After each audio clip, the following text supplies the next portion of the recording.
है उसमें सिर्फ जो मुझे जानता है वो हजारों में एक ही। समझ रहे हैं ना? तो जो भगवान कृष्ण को जान लिया किसी भी प्रकार, जो कृष्ण ही भगवान है, समझ लीजिए वो कौन सा नंबर में है? 4 लाख जो सीढ़ी होता है ना, वो 4 लाख नंबर वाला सीढ़ी में खड़ा है वो अभी। तो ये 4 लाख सीढ़ी के बाद क्या होता है? जैसे गोलक वृंदावन, वैकुंठ गोलक वृंदावन, समझ रहे हैं ना? वो 4 लाख में है। इससे से अभी आपको कहाँ जाना है? सीधा घर में, अपना घर में जिधर बना के रखा भगवान, गोलक वृंदावन वैकुंठ में। समझ रहे हैं ना? आप लोग लूडो खेला, लूडो मालूम है? इसको क्या बोलते हैं? हाँ, अरे कैरम नहीं है, लूडो है ना? वो उसमें दो पीठ होता है, एक में सांप वाला है। सांप वाला मालूम है? और सांप वाला में ये सांप का मुंह बहुत सारा जगह में होता है, और एक है 100 का पहला, 99 नहीं तो 97 ऐसा में है। आपको मालूम है? 97 में है ना? वो पूरा मेहनत करके कहाँ जाता है? 96 में अगर पहुंच गया तो मुश्किल नहीं है, 98 में पहुंच गया तो मुश्किल नहीं है, लेकिन अगर वो 97 में पड़ गया कहाँ आएगा? बिल्कुल होता है, जीरो आ जाता है, जहाँ आ जाता है जो भी है बिल्कुल नीचे आता है। समझ रहे हैं ना? तो ये हमारा शरीर जो है ना, कृष्ण को जानने के बाद भी अगर हम लोग अच्छे से भजन भक्ति नहीं किया, फिर नहीं तो स्वर्ग में जाना पड़ेगा कर्म का हिसाब से, क्यों आपका जिंदगी में कुछ पुण्य भी किया ना आपने, है ना?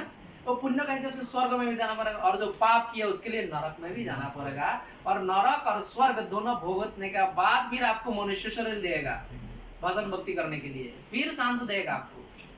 एक बार जो हरे कृष्ण जप लिया उसको दोबारा मनुष्य शरीर लाजिम मिलेगा, लेकिन वो थोड़ा तकलीफ भी देगा, थोड़ा धुलाई करके जो है ना, फिर उसको दूसरा शरीर देके भेजेगा, सर्विस करके भेजेगा।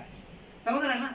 फिर भी सांस देता है, सांस देता है। अगर वो बिल्कुल निकृष्टतम आपने काम कर लिया, फिर से आपको 84 लाख चक्कर में, लाख का जो चक्कर में जो है ना, ये जलज नवलक्षण स्थावर लक्ष्मी क्रीमया रुद्र, ये सब में फिर से आपको घूम के फिर से आप मनुष्य, कितना करोड़ों साल बीत जाएगा भाई, इतना तकलीफ क्यों कर लेगा?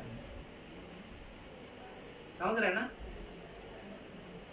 कर्म और भक्ति हमारे जीवन को निर्धारित करते हैं कि हम उस समय हमें जो जन्म अगले वाला मिलेगा।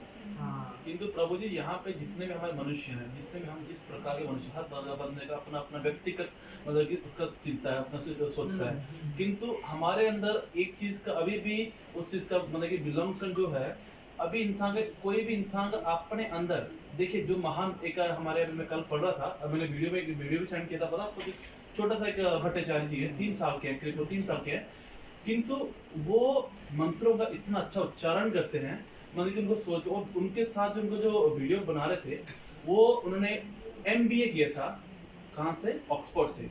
लेकिन जैसे मतलब जैसे हमारा भक्ति के जो हम स्टडी में आए, उन्होंने सब कुछ त्याग कर दिया। आजकल के जो मनुष्य हैं, कुछ जितने मनुष्य हमारे आजकल के हैं, किंतु उनके अंदर वो मीन्स की जैसे अपना मतलब कि जैसे कोई भी इंसान किसी के लिए कुछ थोड़ा हो जाता है, इतना मीन्स की अहंकार, इतना मीन्स की अपना अहंकार मतलब कि दृश्यता, इतना क्यों हर मनुष्य के अंदर ऐसा क्यों है? देखो ये लक्षण क्यों है? देखो अभी पहला तो आपका बात समझ में आ गया, तो फिर एक घूमना पड़ता है ना, घूम के अभी जो आपने आध्यात्मिक काम किया, वो जो कर्म अकर्म विकर्म बताया ना, अकर्म किसको कहते हैं? जो निस्वार्थ भाव से कर्म और भगवत भक्ति, इसको कहते हैं अकर्म।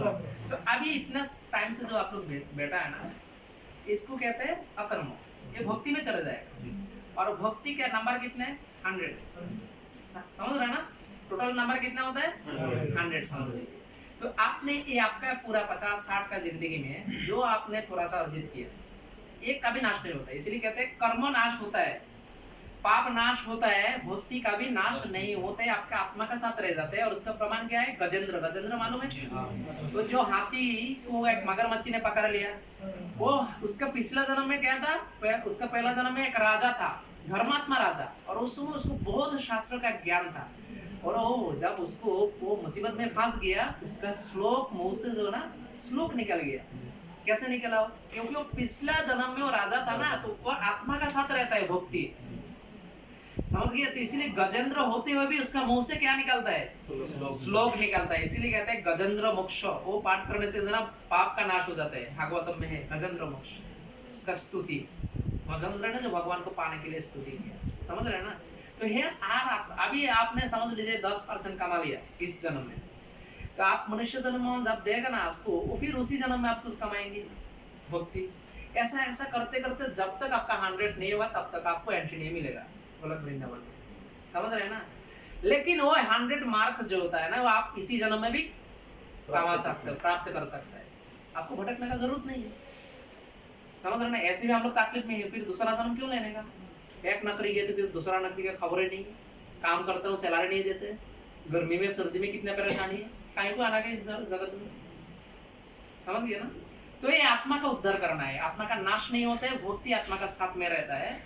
और हमारा पुनर्जन्म तब तक होते रहते हैं जब तक हम लोग अपना अलय भगवत धाम में, तब जब तक हम लोग नहीं पहुंचता है। ये जन्म मृत्यु का चक्कर में हम लोग घूमते रहते हैं। जब तक भगवान का चरण में हम लोगों को स्थान नहीं मिलेगा तब तक ये चक्कर चलते रहेगा। समझ में आया प्रभु? और कुछ प्रश्न है? और प्रभु का कहना है कि क्यों हम लोग अलग अलग के, क्योंकि भगवान ने प्रकृति जो है ना, ये प्रकृति को 3 गुण दे दिया, सत्वगुण, रजोगुण और तमोगुण, समझ रहा ना? ये तमोगुण दे के भगवान ने प्रकृति को कहा तुम्हें पूरा जगत को परिचालना करो, और सबका अंदर ये 3 गुण है अंदर। ये प्रकृति के अंदर अंतर्गत जितना लोग आया, जितना जीव आया, सब जीवों का अंदर ये 3 गुण है। तो 3 गुण का 3 लक्षण होता है। 3 गुण में एक गुण का एक लक्षण होता है। अभी सत्वगुण का लक्षण क्या होता है? सत्वगुण जब होता है उस समय भगवत भक्ति का मन करता है, समझ रहे हैं?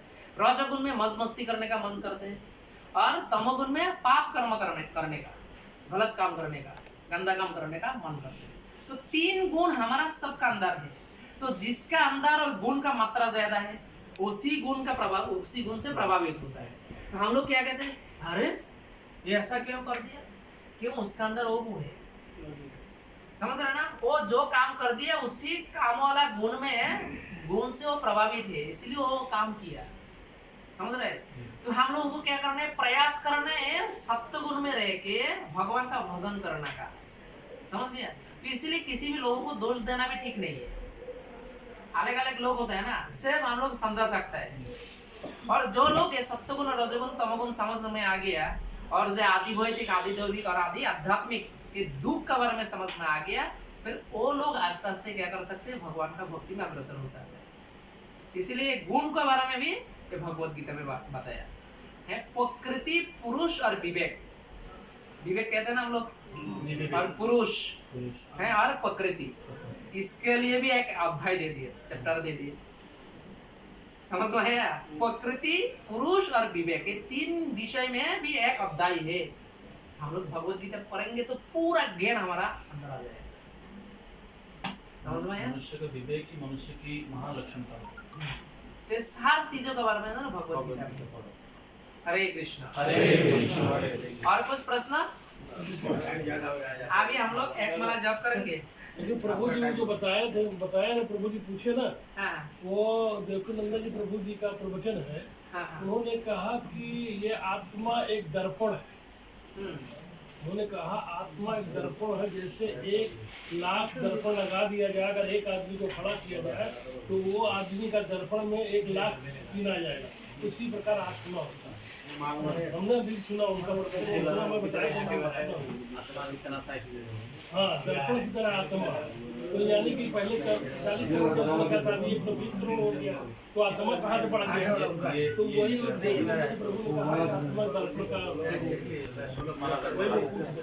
अभी अगले बार हम लोग जब आएंगे